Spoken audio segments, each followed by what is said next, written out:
Selamat pagi Bapak Ibu, para hamba Tuhan yang dikasihi. Pada pagi ini kita akan membahas dengan judul Belas Kasihan Yesus.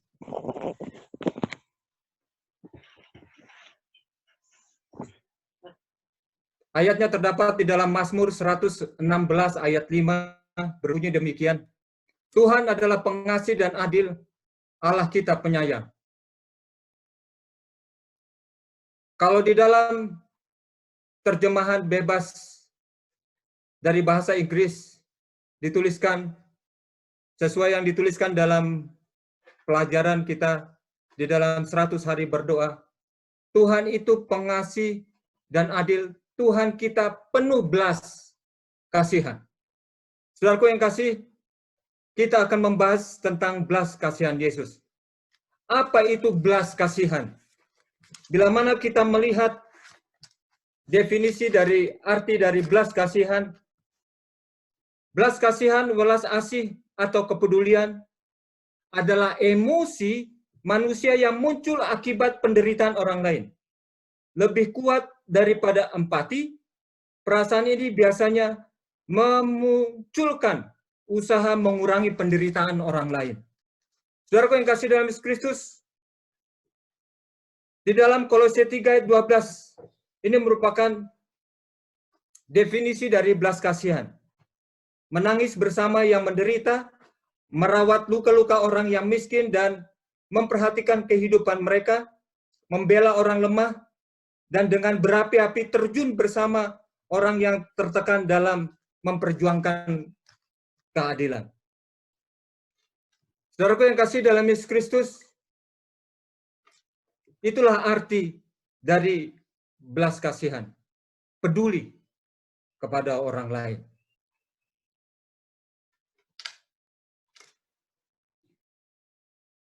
Ada sebuah pengalaman dari seorang ibu yang memberikan kesaksian.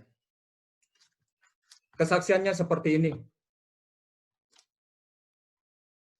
Beberapa waktu yang lalu, saya dikabari bahwa mantan pengasuh anak saya sedang sakit dan perlu menjalani operasi. Untuk memudahkan operasi, pengobatan, dia ingin menginap di rumah saya. Tetapi mengingat cara kerjanya dulu, sebenarnya saya kecewa, kata ibu ini. Dan enggan untuk bertemu.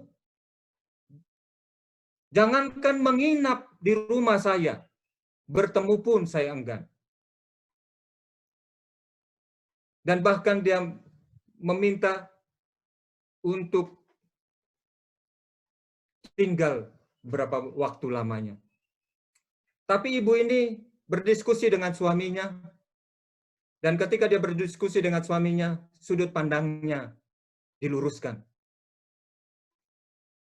Hasil dari diskusi itu, dia mendapatkan kesimpulan, seorang yang sedang sakit butuh tumpangan di rumah kami.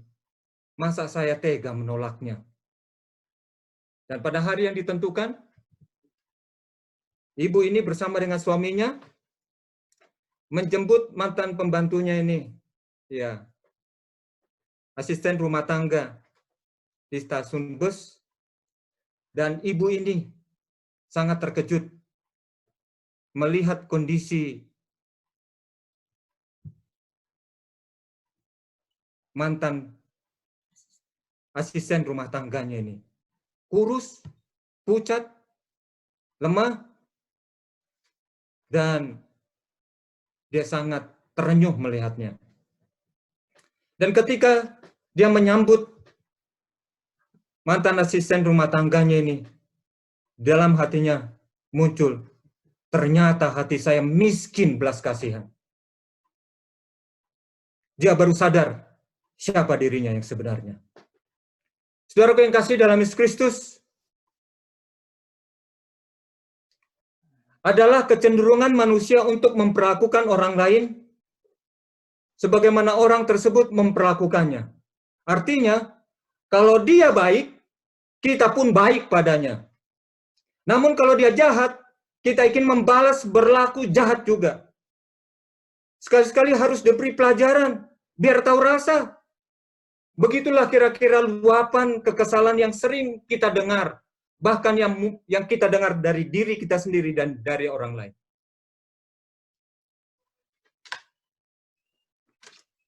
Tapi saudaraku yang kasih dalam Yesus Kristus, sebagai pengikut Kristus, kita bukan lagi manusia duniawi, melainkan pribadi yang semestinya memiliki karakter ilahi. Karena belas kasihan adalah karakter ilahi. Di dalam Lukas 6 ayat 33 dikatakan, sebab jikalau kamu berbuat baik kepada orang yang baik kepada kamu, apakah jasamu?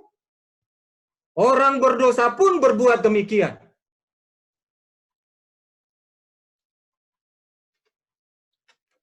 Tuhan ingin membuat pemisahan antara pengikutnya dengan orang-orang dunia. Dan Yesus sendiri sudah memberi contoh kepada kita. Roma 5 ayat 8 mengatakan, akan tetapi Allah menunjukkan kasih-Nya kepada kita, oleh karena Kristus telah mati untuk kita, ketika kita masih berdosa. Saudaraku yang kasih dalam Yesus Kristus, Yesus memberikan bukan sekedar memberi tumpangan, bukan hanya memberi makanan, kesembuhan jasmani, atau berkat. Tetapi Yesus rela memberikan nyawanya bagi mereka yang berdosa terhadap dirinya. Yesus menunjukkan belas kasihan.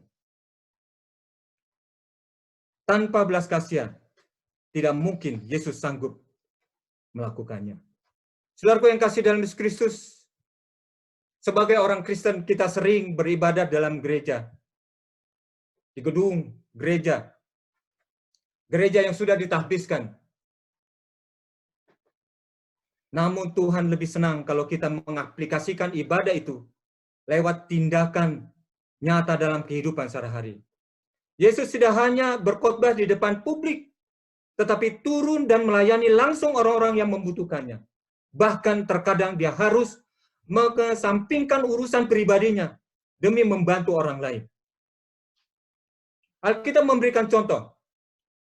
Contohnya ketika Yesus ingin menyendiri setelah kehilangan Yohanes Pembaptis, yang ditulis dalam Matius 14 ayat 1 sampai 12. Tetapi Yesus walaupun dalam keadaan sedih, berduka, Yesus memilih melayani orang banyak yang selalu mengikutinya. Hatinya tergerak oleh belas kasihan saat melihat mereka yang sakit dan kelaparan. Saudaraku yang kasih dalam Yesus Kristus, itulah sebabnya Matius 12 ayat 7 katakan, yang ku kehendaki ialah belas kasihan dan bukan persembahan. Saudaraku, contoh yang Yesus berikan tentu menjadi teladan bagi kita. Ketika kita menghadapi kedukaan, kesusahan, sama seperti yang Yesus hadapi, dia memilih bukan bersedih, mengurung diri di rumah, tetapi dia memilih untuk menunjukkan belas kasihan kepada orang lain. Saudaraku yang kasih dalam Yesus Kristus, sungguh ironis jika kita menjadi diri dengan banyak pengetahuan akan firman, tetapi abai terhadap sesama. Kalau ingin melayani, sebenarnya kesempatan kita bukan hanya di gereja. Banyak sekali orang di luar sana yang membutuhkan pelayanan kita. Saudaraku, ibadah yang murni dan yang tak bercacat di hadapan Allah, Bapa kita ialah mengunjungi yatim piatu dan janda-janda dalam kesusahan mereka. Yakobus 1 ayat 27a.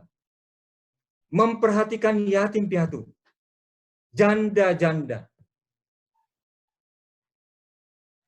janda yang berkesusahan.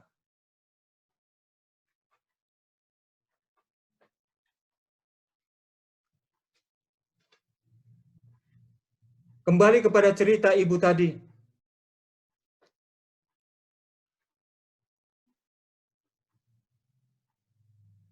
Asisten rumah tangganya itu adalah seorang janda miskin yang sedang sakit. Dia tinggal di desa yang jauh dari akses kesehatan yang memadai, dan itulah sebabnya dia membutuhkan tempat singgah selama menjalani pengobatan. Walaupun kerjanya dulu mengecewakan, tidak memuaskan, tetapi ibu ini katakan, apakah itu bisa menjadi alasan bagi saya untuk tidak berbelas kasihan kepadanya? Saudaraku yang kasih, seandainya ibu ini katakan, seandainya saya ingat dan hidupi firman di dalam Yakobus 1 ayat 27, memperhatikan orang lain sejak awal. Dia katakan, saya pasti takkan keberatan memberi tumpangan kepadanya. Sebaliknya saya akan menerima kedatangannya dengan tangan terbuka, karena itulah kesempatan konkret untuk mengaplikasikan firman Tuhan dalam hidup saya. Saudaraku yang kasih dalam Yesus Kristus, dengan selalu mengenakan belas kasihan, kita akan lebih mudah mengasihi sesama yang membutuhkan tanpa memandang siapa orangnya. Karena kita melakukannya untuk Tuhan. Berbelas kasihan juga memampukan kita untuk melakukan dua hal. Apa itu? Yang pertama adalah belas kasihan memudahkan kita untuk mengampuni. Bila mana kita susah untuk mengampuni, dengan berbelas kasihan kita sanggup melakukannya. Jika Allah yang sempurna mau mengampuni kesalahan manusia, mengapa kita yang tidak sempurna justru tak mau menerima kesalahan orang lain? Saudaraku, menarik belas kasihan bukan hanya membuat kita lebih mudah mengampuni, melainkan juga untuk mengasihi bahkan melayani orang yang telah menyakiti kita. Matius 6 ayat 15 katakan, tetapi jikalau kamu tidak mengampuni orang, Bapamu juga tidak akan mengampuni kesalahanmu.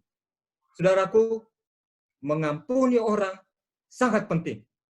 Walaupun orang katakan itu susah, tapi firman Tuhan katakan, kita sanggup mengampuni. Caranya, tunjukkan belas kasihan. Maka kita akan sanggup mengampuni orang lain. Tunjukkan belas kasihan, maka kita akan belajar mengampuni orang lain. Lalu hal yang kedua, berbelas kasihan juga memampukan kita melakukan untuk memberi.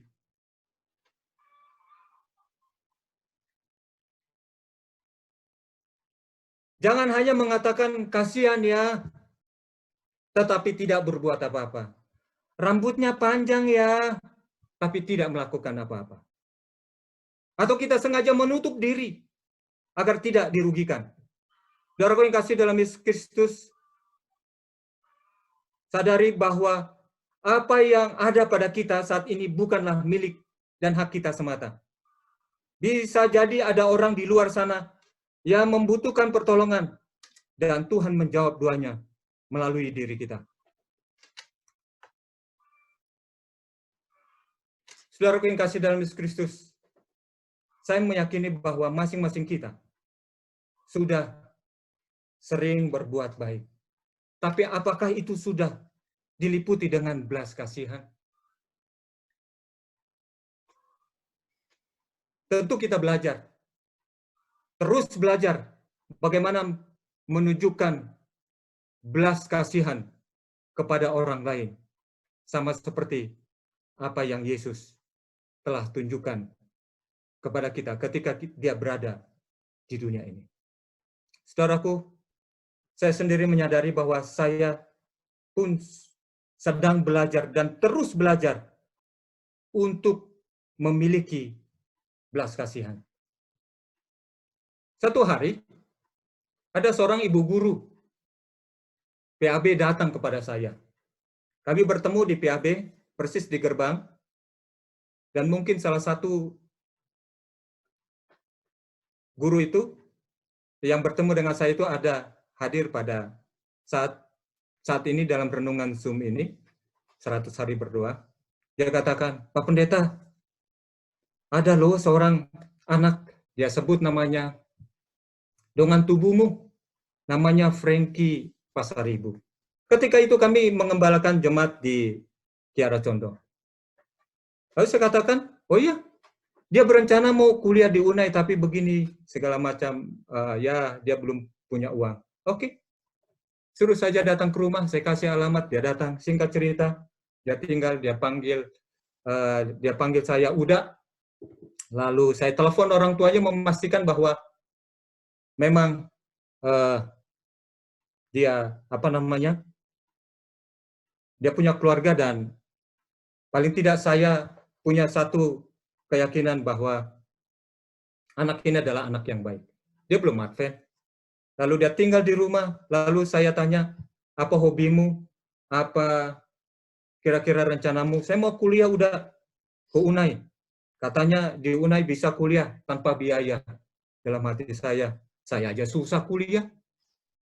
Orang tamat 4 tahun, saya 7 tahun. Oh, tapi dalam hati, oh begitu ya nak ya? Iya. Jadi katanya boleh kerja, habis kerja nanti bisa kuliah. Tapi apa hobimu? Sepak bola udah. Oh, sepak bola. Begini saja. Sekolah sepak bola lah dulu kau. Di mana udah? Lalu kami cari tempatnya. Di Ciwastra. Iya. Margahayu Raya. Di sana ada tempat pelatihan sepak bola milik Persib Maung Bandung. Ya. Lalu saya antarlah ke sana dan dia tertarik, dan akhirnya dia masuk, saya daftarkan, dan dia bilang, nanti udah kalau saya sudah menjadi pemain sepak bola saya akan ganti. Iya sok. Dan setiap hari dia ke sana naik sepeda butut. Tapi tibalah saatnya setelah 6-7 bulan, rupanya dia melihat bahwa kalau saya memilih menjadi Advent, saya tidak akan bisa menjadi atlet sepak bola karena pertandingan selalu jatuh pada hari Sabat. Akhirnya dia putuskan, udah, saya tidak mau lagi sekolah, saya mau kuliah ke UNAI. Kenapa? Iya, pertandingan selalu hari Sabat. Kalau boleh saya mau kuliah ke UNAI, tolong saya. Akhirnya saya dengan istri datang kepada salah satu dosen, Ibu Titit sebagai metron, ya. Lalu kami minta tolong, lalu dia bilang, pendeta, di meja saya ada tumpukan lamaran begitu banyak. Tapi kalau dia serius, ya, dan dia betul-betul mau bekerja, ya, saya akan usahakan. Akhirnya dia bekerja 1 tahun dan dia pun bisa kuliah. Setelah dia bekerja, dia bisa kuliah. Dan saat ini dia sudah tamat dan dia bekerja di Astra di daerah Purwakarta. Saudaraku yang kasih dalam Yesus Kristus, saya merenung ketika mempersiapkan khotbah ini. Seandainya kami tidak bertemu atau tidak mau menerima, kira-kira apa yang terjadi? Yang pasti adalah mungkin dia tidak akan menjadi Advent. Dan puji Tuhan, dia dibaptis ketika itu KKR di IPH, dan saya yang membaptis dia sesuai dengan permintaannya. Saya baptiskan dia dan saya katakan, nak, selamat setelah saya membaptiskan dia. Dan suatu hal yang luar biasa, ketika dia kuliah, dia panggil adiknya. Dan adiknya pun saat ini sudah ada yang tamat sekretaris. Dan mereka bisa dituntun kepada kebenaran ini. Saudaraku yang kasih dalam Yesus Kristus, ketika kita belajar berusaha untuk menunjukkan belas kasihan, akan banyak orang yang dituntun kepada kebenaran. Tetangga kita, di mana kita berada, ada banyak yang sedang berdoa, meminta pertolongan daripada Tuhan, dan mereka sedang menunggu jawaban doa itu. Dan saudara tahu, ketika kita datang memberikan pertolongan, maka kedatangan kita merupakan jawaban doa yang dilayangkan. Saudaraku yang kasih dalam Yesus Kristus, saya sendiri merasakan ketika kita berbagi, ada satu sukacita, semangat yang kita rasakan. Dan istri saya pun menyampaikan bahwa ketika berbagi, ada satu sukacita yang tak terhingga. Beberapa waktu yang lalu, kami berinisiatif untuk membagikan sembako, dan memang seperti biasa, kalau melakukan sesuatu saya tidak pernah foto, karena memang itulah kekurangan saya. Saya tidak biasa memberikan sesuatu lalu difoto. Tapi inilah yang kami lakukan Bapak Ibu yang dikasih oleh Tuhan. Di zaman kita ini, di mana kita harus tinggal di rumah, tetapi kami berinisiatif untuk melakukan sesuatu. Di sini ada minyak yang harganya hanya 12.000, lalu di sini ada beras 5 kilo. Tentu ini bukan uang kami. Ini uang dari umat Tuhan yang memberikan kepada saya. Awalnya saya selalu menolak. Tetapi ketika seorang hamba Tuhan mengatakan, pendeta, terima. Karena upasa orang Batak katakan, haci mulak mangidu humacitan mulak mangalean. Artinya sakit rasanya kalau meminta tidak dikasih, tetapi lebih sakit lagi kalau ditolak. Ya. Dan akhirnya saya terima itu uang, lalu saya pergi ke tokonya Bapak Bosar Manurung. Saya katakan, Pak Bosar, Ibu, ini ada uang saya nggak tahu berapa, tolong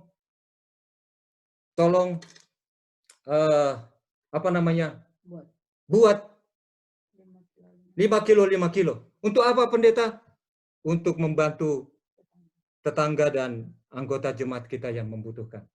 Saudaraku yang kasih dalam Yesus Kristus, saya katakan berapapun uangnya, Bapak mau kasih 1 karung, saya akan terima. Bapak mau kasih 5 karung, alhamdulillah.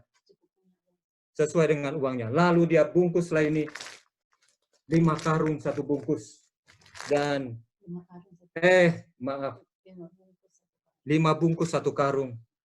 Dan ada beberapa karung yang kami boleh bagikan. Tapi ketika kami bawa, saudara, yang saya rasakan, saya lebih semangat.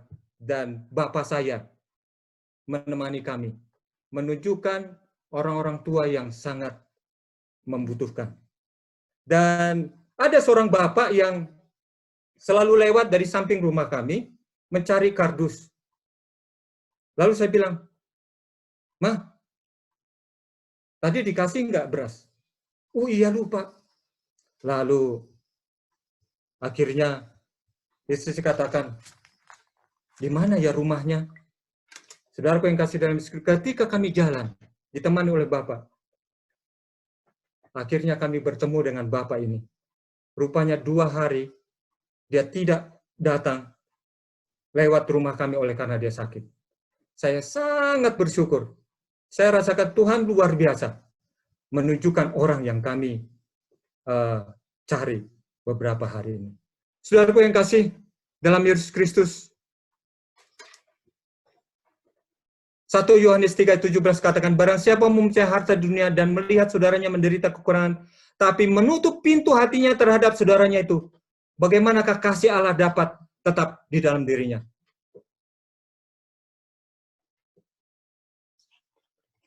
Apakah saat ini kita masih sulit berbelas kasihan kepada mereka yang pernah berbuat salah kepada kita? Atau kita anggap tak pantas dikasihi? Jika ya, mintalah kepada Tuhan untuk mencurahkan kasih setianya kepada kita.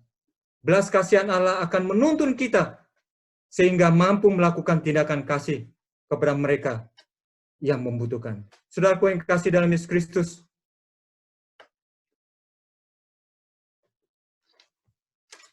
di 100 hari berdoa ini, kita menyatukan hati dalam doa. Saya tidak tahu siapa nanti yang berdoa. Pak Willy ya. Pak Willy yang berdoa. Yang kita akan doakan adalah, ya saya melihat dalam permohonan doa ini, bahwa kita akan berdoa untuk gereja-gereja di Jamaika. Kita berdoa untuk anggota jemaat yang sedang menghadapi kesulitan keuangan. Dan juga para staf pasien di Andrews Memorial Hospital. Selama krisis ini berlangsung, kita juga doakan mereka. Kita berdoa untuk para anggota jemaat, keluarga yang sedang bergumul dalam kecanduan terhadap pornografi dan lain sebagainya. Kita juga berdoa untuk toko roti Advent di Grana, Swedia, agar dapat menjangkau banyak orang. Sementara kita mendoakan ini, marilah kita juga mendoakan diri kita masing-masing. Mendoakan keluarga kita, supaya kita boleh menjadi berkat bagi orang lain. Boleh menjadi alat Tuhan untuk menunjukkan belas kasihan. Karena Yesus sendiri telah menunjukkan belas kasihannya kepada kita. Kiranya Tuhan memberkati kita semua.